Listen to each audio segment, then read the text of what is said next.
اعوذ باللہ من الشیطان الرجیم بسم اللہ الرحمن الرحیم۔ السلام علیکم ورحمۃ اللہ وبرکاتہ۔ امید ہے کہ آپ سب خیریت سے ہوں گے۔ نالج ٹاکس میں خوش آمدید۔ میں اپنی ویڈیو کا آغاز کرتی ہوں خدا تعالیٰ کے بابرکت نام سے جو نہایت مہربان اور بار بار رحم کرنے والا ہے۔ ویورز خوش رہیں، آباد رہیں۔ اللہ تعالیٰ ہم سب کا ہمیشہ نگہباں ہو، آمین ثم آمین۔ ناظرین، میرے چینل کو سبسکرائب کر کے ساتھ بیل آئیکن کے بٹن کو پریس کرنا نہ بھولیے تاکہ میری آنے والی ویڈیو کا نوٹیفیکیشن آپ کو بر وقت ملتا رہے، اور کومنٹ باکس میں اپنی قیمتی رائے کا اظہار ضرور کیجیے۔ شکریہ۔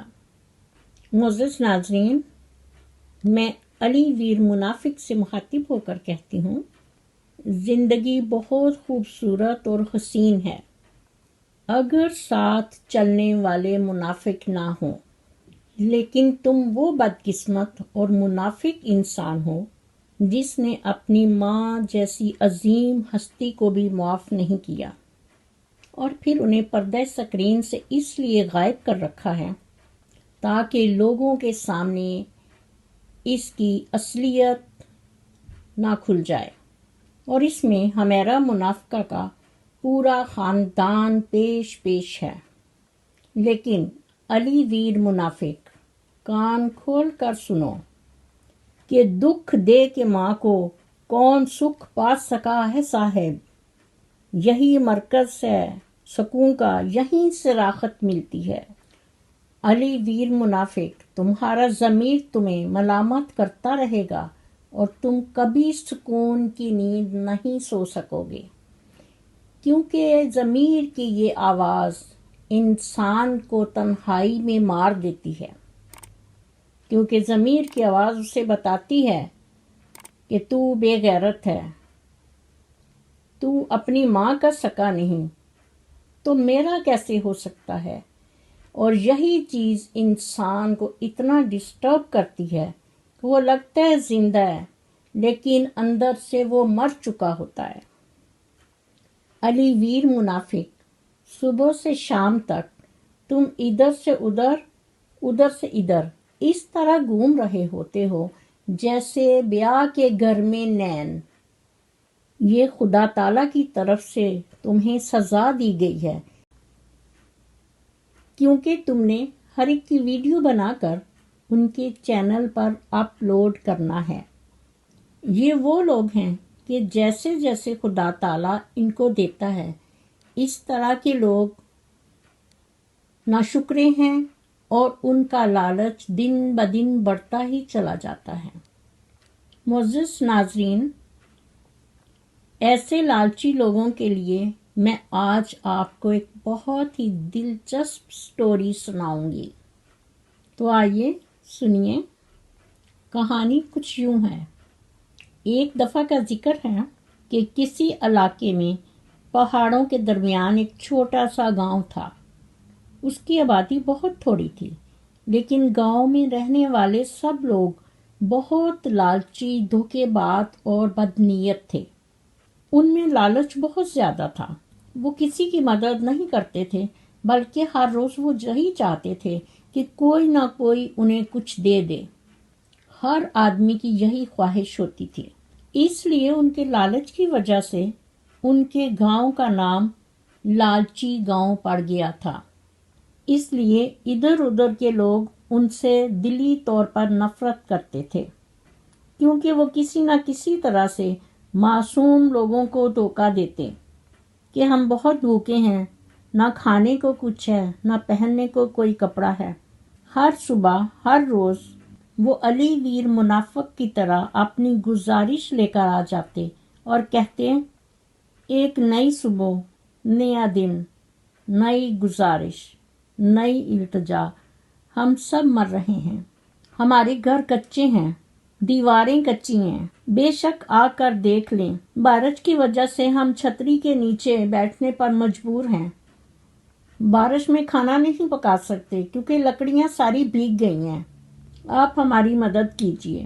معزز ناظرین، ایکچولی ان لوگوں کے پاس سب کچھ ہوتا تھا، لیکن وہ اپنے لالچ کے ہاتھوں مجبور اور بے بس تھے، جیسے علی ویر منافق اور فیاض بھائی اور ان کا سارا ٹولہ اور گروپ۔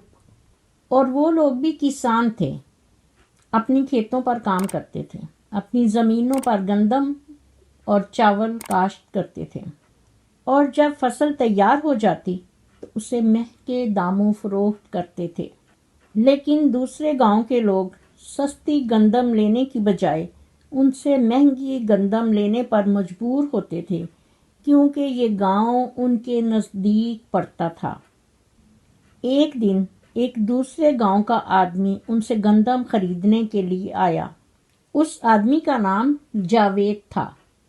اس نے اپنی دکان کے لیے تقریباً 20 بوریاں گندم خریدی اور ان کو منہ بولی قیمت ادا کی۔ جاوید گندم لے کر اپنے گاؤں واپس چلا گیا۔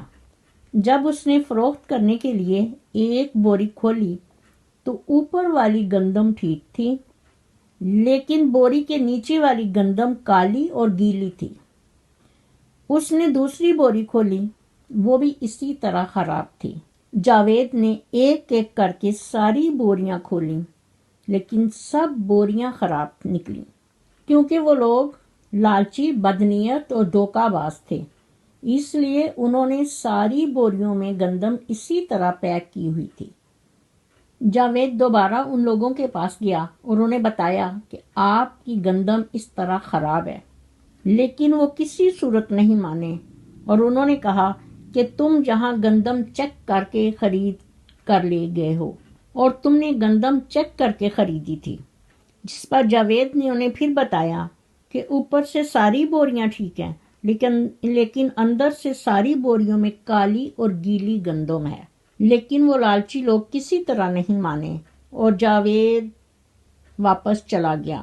جاوید ویسے تو ایک نیک اور ایماندار آدمی تھا، لیکن اسے بہت غصہ آیا اور وہ غصے کا بہت تیز تھا، لیکن وہ غریب اس وقت خاموش رہا۔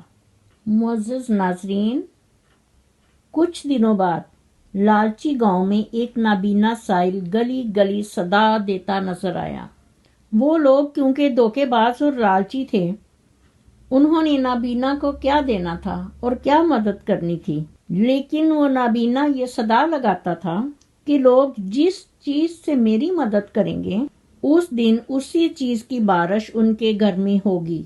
لیکن لالچی گاؤں کے لوگ اس کی بات پر یقین نہیں کرتے تھے۔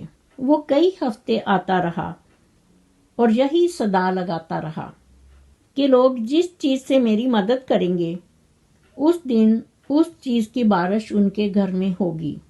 جس پر ایک دن ایک آدمی نے اسے آزمانے کے لیے ایک چھوٹا سا پتھر اسے پکڑا دیا اور کہا کہ یہ ہیرا ہے۔ وہ صرف یہ آزما رہا تھا کہ واقعی یہ آدمی نابینا ہے۔ اس نے وہ پتھر اپنی کشکول میں رکھا اور اس کا شکریہ ادا کیا اور دعائیں دیتا ہوا چلا گیا اور کہنے لگا کہ آج تمہارے گھر ہیروں کی بارش ہوگی۔ وہ نابینا آدمی دعائیں دیتا ہوا واپس چلا گیا۔ اگلے دن صبح ہوئی تو اس آدمی نے دیکھا کہ اس کے صحن میں واقعی پتھروں کی بارش ہوئی تھی اور صحن میں ہر طرف پتھر ہی پتھر تھے۔ یہ دیکھ کر اس لالچی آدمی نے کہا، اس کا مطلب ہے کہ وہ نابینا آدمی ایک باکرامت شخص تھا۔ اگلے ہفتہ وہ سائل پھر آیا اور یہی صدا لگائی کہ لوگ جس چیز سے میری مدد کریں گے اس دن اسی چیز کی بارش ان کے گھر میں ہوگی۔ جس پر گاؤں والوں نے اسے آزمانے کے لیے ایک چاکلیٹ اس کے کشکول میں رکھ دی، جس پر اس نابینا سائل نے انہیں دعائیں دیں اور ساتھ ہی کہا کہ جو بھی دیا ہے اس کی بارش تیرے گھر میں ہوگی۔ یہ کہہ کر وہ نابینا فقیر وہاں سے چلا گیا۔ اگلی صبح لوگوں نے اٹھ کر دیکھا تو واقعی ان کے صحن میں چاکلیٹ بکھری پڑی تھیں۔ اب یہ بات سارے گاؤں میں پھیل گئی۔ گاؤں کے لالچی لوگ جو نہیں جانتے تھے ان کو بھی معلوم ہو گیا کہ ہر ویک میں یہاں یہ نابینا آدمی آتا ہے اور جو کوئی اسے وہ چیز دیتا ہے وہ پھر دعا دیتے ہوئے چلا جاتا ہے۔ معزز ناظرین و سامعین،